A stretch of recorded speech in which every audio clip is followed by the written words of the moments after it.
Hello and welcome to the world-famous Driving You Crazy podcast. This is the show where we talk about all things transportation, anything that gets you from here to there. I am the traffic anchor and the transportation reporter for Denver 7 News, Jason Luber, and if you want to be a part of the show, you could always contact me on any of the contact links in the description of this fine program, or you can call that listener hotline, 303-832-0217. Since this is usually a quiet time for people listening to podcasts in general, I went way back into the archives to episode number 103 in December of 2018 when Joseph Peters was still co-hosting the show with me to bring you this interview with photographer Tony Bynum. Now, every state has its own highest point and its own highest road. Well, here in Colorado, the highest point is the top of Mount Elbert at 14,440 feet, and the highest road is on Mount Evans at 14,130 feet. In fact, the road to the top of Mount Evans is the highest paved road in North America, and the view from both spots, quite lovely, as I've hiked them both, but only the Mount Evans Scenic Byway has been ranked in the top 10 of roads with the most breathtaking view by outdoor photographer, hunter, and conservationist Tony Bynum. In fact, Tony ranked Mount Evans Road as the second best road in the United States with the most scenic view. To talk about this list is photographer Tony Bynum. Tony, thanks so much for making the time to be here on the world-famous Driving You Crazy podcast. Yeah, well, it's happy to be here. Thank you for allowing me to have this conversation. Yeah, definitely, because you're a man who was well-traveled in the backcountry as an avid hunter. It was tough, though, I'll bet for you to, instead of hunt wild game, to hunt for scenic highway views from a car rather than hiking in the open range. Yeah, well, there's no doubt. And Colorado has its share of fantastic vistas, there's no doubt. I'm actually just coming back from Kyrgyzstan, where I was in the mountains there, and the Tianshan Mountains on the border of China and Kyrgyzstan. And so, mountains are part of my lifestyle, and the mountains of Colorado, again, are just fantastic. I think Mount Evans, for me, as maybe opposed to Pikes Peak, which I would never discourage anyone from visiting, but, Mount Evans is to me less of sort of a destination. For me, when I went to Pikes Peak, and I've been there a couple of times, it just felt like I was driving to the end of this road to say I'd been to the top of Pikes Peak and to look around. And when I went to Mount Evans, though, it felt like a total experience where you're driving the road, there's wildlife to see, there's a couple of lakes up there.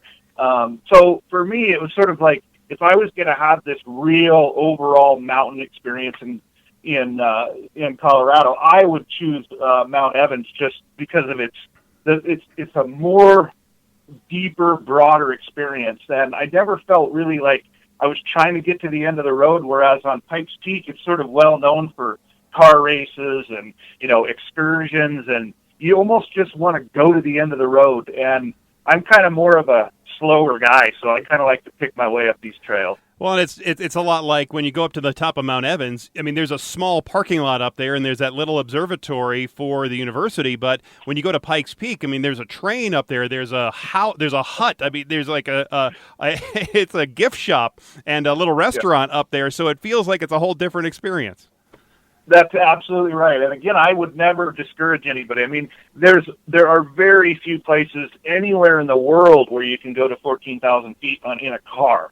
So, that whole experience of getting at that elevation in a car is pretty remarkable in and of itself. And so the views are spectacular. The downside to all of it, if there is one, is that it's pretty seasonal. Those roads, we get a lot of snow in the west and in the Rocky Mountains. And so that can tend to be a challenge in the wintertime. And so whereas opposed to maybe some other high roads in North America, in particular in the lower 48, you've got to plan accordingly. You got to go in the summer, late spring, early fall for the most part, so that you're not discouraged by the snow. Right, but so a lot of people, at least here in Colorado, will hike those mountains even in the wintertime during the snow season because the top of those mountains do offer a different scenic view. I guess some might say it's a more spectacular scenic view in the wintertime than it does even in the summertime.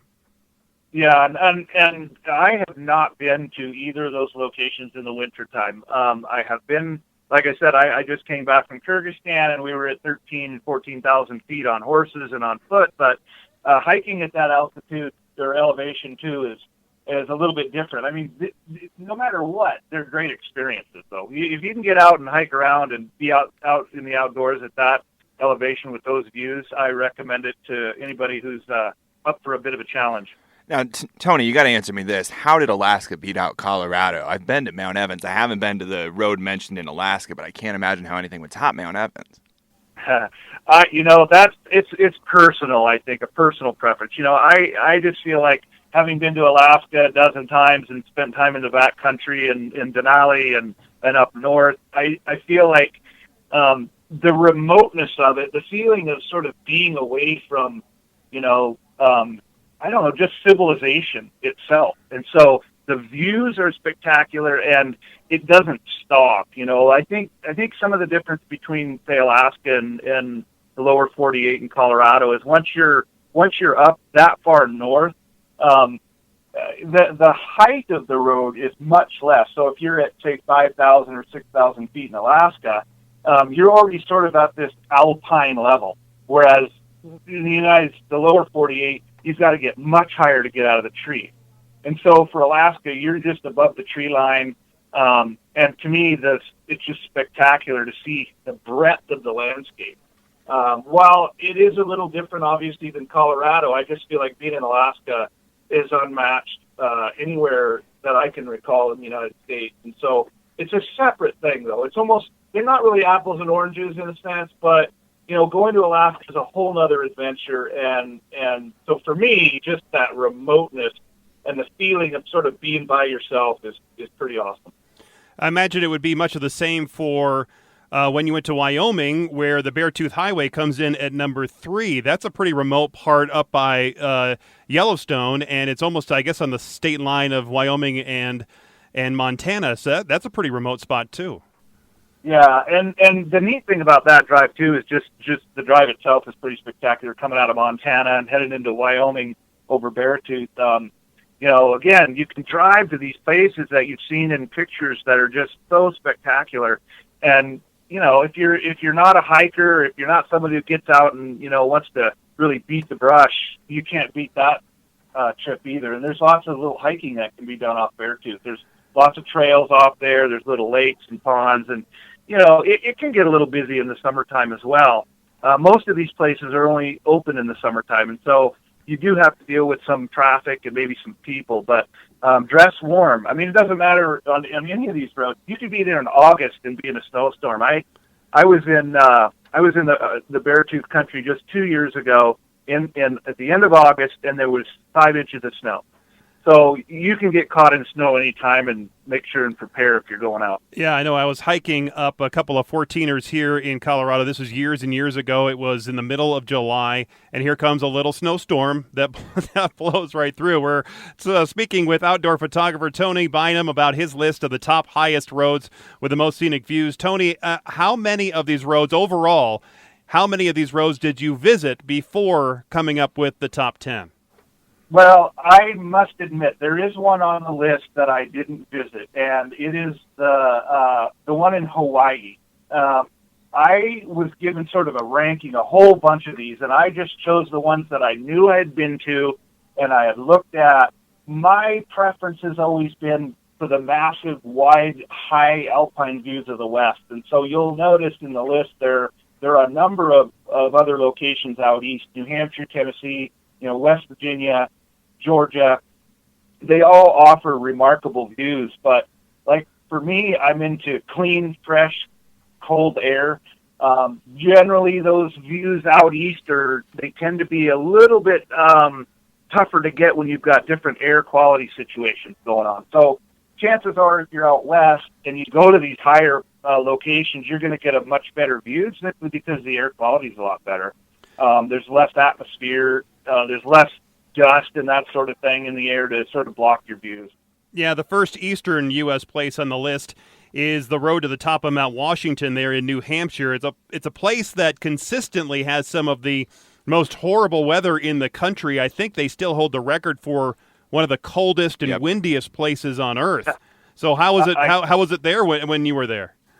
Yeah, I was there a number of years ago, back probably in about 2001, I think it was. Now I was there and I was skiing around New Hampshire and just checking things out, and I'd gone back later just because I wanted to see what it really looked like, and I felt, fortunately for me, maybe the weather wasn't quite so drastic, but I have heard, I think I hear more stories about how crazy the weather is on that particular spot, Mount Washington, than any place else, even though I know, being actually from East Glacier Park, Montana, where the wind blows 100 miles an hour every winter, I'm still taken back. I kind of wished I would have been able to see the wind in that spot, but I wasn't able to. I still feel like, again, the view there, that part of the world, if you like, hardwood trees and big forests, I mean, it's hard to beat that part of the world. Well, and you're talking about my old hometown. I grew up about 45 minutes from Mount Washington. I went up the Cog Railway a bunch of times as a child.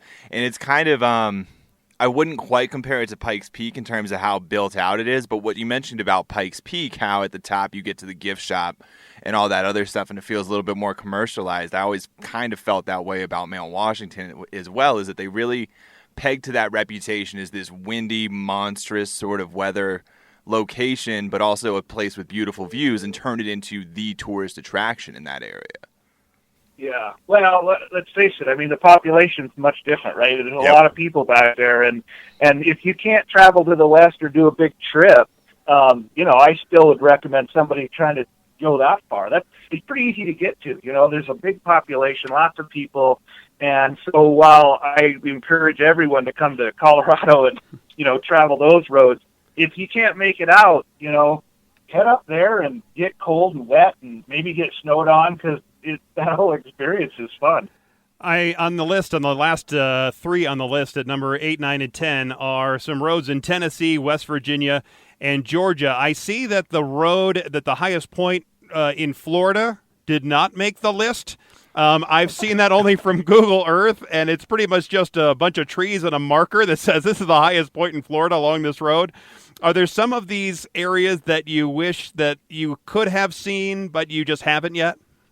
I'm pretty good, actually. I've traveled to I've traveled to every state except Hawaii, and I sort of feel like I've done what I can to see these places. And again, for me, I'm a Westerner, so my heart's in the West. And when I go east, I sort of have to change my sort of mentality a little bit and accept the fact that you just aren't going to have the breadth of vistas. I mean, and it's a little bit of a challenge even. Like, for example, in West Virginia and Georgia, you really have to pay attention to views because they're harder to find. And so while you're traveling on these roads, I catch myself always trying to figure out where can I go to see the most expanse and broad view, because there's so many trees. So, again, I've talked to people from the east who come to Montana, and I talked to one lady one time. I was in New York, and she said, "Well, I'm never going back to Montana again." And I said, "Well, why is that?" And she said, "Because I felt like I was going to fall over." She was serious about that. And so, again, it's just people's preference. And for me, I just love to sort of be in the wide open space where I can see stuff. I'm not really into being in the brush. And, my family lives in Washington State where there's trees everywhere. And North Cascades was on here on this list because, I spent a month hiking across the North Cascades a number of years ago. And just some of the most beautiful places I've ever been is in the North Cascades Highway area. That region of Washington State is just spectacular as well. Tony, is there like a job application I can fill out to do what you do? I think all of our listeners, myself included, are listening to this saying to themselves, how do I get that job, driving around, hiking all the time, taking beautiful pictures of views? I mean, how did you end up in this position? What advice would you give to people who maybe want to follow a similar path? Yeah, it's a great question, and I have to admit, I feel like, and maybe it's the internet, maybe it's the digital world we live in today, but I feel like more people are getting out nowadays, and I'm not sure why that is. If it's just this allure about taking photographs, or if it's all the outdoor recreation that has been in the news over the last few years, and public lands and these kind of things. But I feel like people are finding very unique ways to be outdoors. I've always been an outdoors guy. And so, clear back from, I don't know if you guys remember Marty Stauffer, but he lives in Colorado now. He still kicks around. He had a fantastic TV show called Wild America. And when I was a kid, I used to watch that. And that turned me on to the opportunity maybe of being some professional in the outdoors. And so that just got me sort of looking at what could I do to be outside all the time. And, there are lots of trade-offs, don't get me wrong. I mean, it sounds fantastic, and in some ways it is, but the trade-offs are enormous. You don't sleep a lot. You have to travel a whole bunch. You drive. There were years I was putting 40 to 50,000 miles on a vehicle. Just do the math on how much that costs. So, the trade-offs are big, but, you only get one life, and I kind of wanted to see everything I could. And now like I said, I just got back from Kyrgyzstan and seeing those mountains and how they compare to the rest of the world. And I've been to South America and Africa and New Zealand and all the mountains, the big mountain ranges I could get to. And, I still come back to the United States, and I feel like we've got everything you could ever want. If you never left this continent, I don't feel like you'd be missing a whole lot. As cool as cultures are around the world, North America is just unbeatable in my view. We're speaking with outdoor photographer Tony Bynum about his list of the top highest roads with the most scenic views. Tony, for a guy like you, as you just mentioned, you're well-traveled. It's easy for you to get in and out of the backcountry. It's really no big deal at this point in your life. But for many people, even though they are budding photographers, they're really not able, maybe even physically, to do the sort of things that you're able to do. I think your list might actually give some of the people, especially people maybe with more health concerns, a chance to see maybe a part of their state that they haven't been able to physically see yet and still see something spectacular. Yeah. And I will comment. I think it's important to recognize some of these higher elevations. Be prepared. This is just the physicality, even of being in a vehicle going to 14,000 feet, is very challenging on your body. Again, I would caution people, if you go that high, you just have to be prepared to deal with a little bit less oxygen. But as far as, anything under 6,000, you're pretty okay. And, take it on as a challenge. Set the destination and drive there. Take your kids. I mean, that, to me, if you can take a child out to some of these places, it does have a way of sort of changing their view of the world. And so I encourage people to take their children or a friend somewhere, where you can see a lot of this country and actually, experience some wild areas still, even in these denser populated states. I mean, these places are it still feels like you're out in the bush, even though you're in a state that has 10 million people. I mean, it's fantastic. It is fantastic. I took my uncle up to the top of Mount Evans one time, and he's not very good with heights. So he wasn't very good with the road because, there are some areas of that road that are pretty steep. And so he had a little bit of a trouble with that. But then he gets up there and he can't believe it. I was going to take him on that road between Central City and Idaho Springs called Oh My God Road, but just the name of it freaked him out too much. Yeah. Well, I mean, you could throw Glacier National Park into that. I mean, the going to the Sun Road, and I didn't put that on the list. Just I felt like it would have been too partial for me. I live in Montana, that's where I'm from, and I just feel like, it is a beautiful place, but it's the same kind of thing. You really sort of, the pucker factor goes way up when you're on those kind of roads. You're not kidding. Tony, we thank you for your time. Where can people find your photographs if they're interested in seeing all the great things that you've seen? Well, I do have a website. It's TonyBynum.com, but, Google is so good nowadays that if you typed in just my name, Tony Bynum, in a Google search and went to images, you'd see just probably a big cross-section of everything I do, from, hunting to individuals to people to environment I do a lot of photojournalism as well, and I tend to really gravitate towards stories about the outdoors and people doing things outside. I wouldn't say I'm sort of this ultra adventure kind of photographer guy. You're not going to see a lot of the, some of the crazy stuff people do today. And it's just amazing, though. I mean, people with cameras today are doing things that 10, 15, 20 years ago, nobody was seeing. I mean, that's what's awesome about it too. Is that it's just incredible the skills people have, the length they're willing to go to get fantastic images. But get online and type in some stuff in Google, and man, you can really find some pretty incredible stuff. But that also makes some people do stupid things like taking selfies on the top of waterfalls and then falling off. YOLO. Yeah. Oh, yeah. Exactly. Yeah, in fact, I think there was some guys from Canada just, there were the guys they went to Yellowstone a few years ago and got in trouble for walking in the hot springs ponds and such there, and I think they were doing some wing walking on an airplane and actually died. So you got to be a little smarter about some of those things. You know, I don't recommend wing walking. I don't either. Yeah, great. All right, Tony. Well, thank you so much for your time. Thanks for joining us here on the Driving You Crazy podcast. You bet. Thanks, guys. I'm telling you, that was great. I could talk to him all day.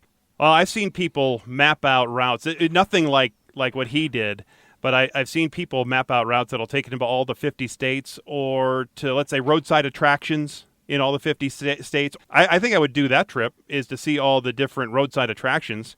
But visiting all the highest roads in each state, I think that would be a pretty cool trip too. But I think I'll put that on the bucket list. I could check off Colorado.